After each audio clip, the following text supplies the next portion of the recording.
দেখুন এটা septic chamber. Septic চেম্বারটা আপনারা কীভাবে করবেন, প্রথম আমরা করেছি ফার্স্টে হচ্ছে এটা ফার্স্ট চেম্বার। এই ফার্স্ট চেম্বারের কাজ হচ্ছে এটা ইনলেট দিয়েছি আমরা, একটা ইনলেট দিয়েছি। এটা পরিষ্কার করার জন্য 6 ইঞ্চি পাইপ লাগিয়েছি।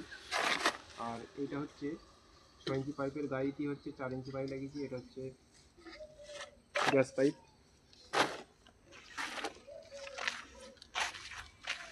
এই যে মিডিলের অংশটা, এটা আমরা দিয়েছি দুটো 4 ইঞ্চি পাইপ টি এল লাগিয়ে 2 ফুট ডাউন করে ওইটা থেকে 4 ইঞ্চি ডাউনে এটা লাগানো আছে।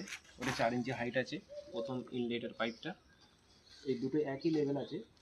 এটা যেহেতু ওইটা যখনই কভার পড়বে, ওটা থেকে যখন মালটা উঠবে, ওঠার পর এদিকে আসবে, যখন ওভারফ্লো হতে এটা যদি জাম হয়ে যায় ব্যতিক্রম কারণে, তাহলে এই 4 ইঞ্চি পাইপের ভেতর দিয়ে ঢুকে এদিকে পড়বে। এটা হচ্ছে সেকেন্ড চেম্বার। আমরা নির্দিষ্ট জায়গার কারণে আমরা দুটি চেম্বারই করেছি। তো এইটাতে মালটা পড়ার পর আমাদের তলায় দেখুন কোনো পকেট নেই। আর এইটা আমাদের আউটলেট পাইপ, আমাদের রাস্তার সাইডে ড্রেন আছে, সেই ড্রেনে পড়ে যাবে। আর হচ্ছে আমরা 6 ইঞ্চি সাইড পাটা লাগাবো, ওয়াল বিল করবো এটা। আর এটা গোটাটা এটা গ্যাস পাইপের জন্য চলাচল করব।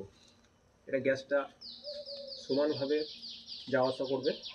আর প্রথমেই বলেছি আপনাদেরকে যে 4 ইঞ্চি পাইপটা তিনটে যেটা লাগানো আছে, একটা 6 ইঞ্চি, 4 ইঞ্চি, 4 ইঞ্চি, দুটো 4 ইঞ্চি লাগানো আছে, একটা 6 ইঞ্চি লাগানো আছে। 4 ইঞ্চি পাইপটা একটা গ্যাস পাইপ হবে, একটা ইনলেট হবে। আর যেটা 6 ইঞ্চি লাগানো আছে সেটা হচ্ছে পরিষ্কার করার জন্য। খুব ভারী ভারী যদি মল হয় রাস্তার, তাড়াতাড়ি পরিষ্কার করাটা সুবিধা হয়। এখন ওটা আপনারা 6 ইঞ্চি লাগাতে পারেন, না লাগাতে পারেন, 4 ইঞ্চি লাগানো হয়ে যাবে, অসুবিধা নেই। তো আশা করি কেমন লেগেছে আমাদের কাজটা দেখুন। যদি ভালো লেগে থাকে লাইক, শেয়ার, কমেন্ট করবেন।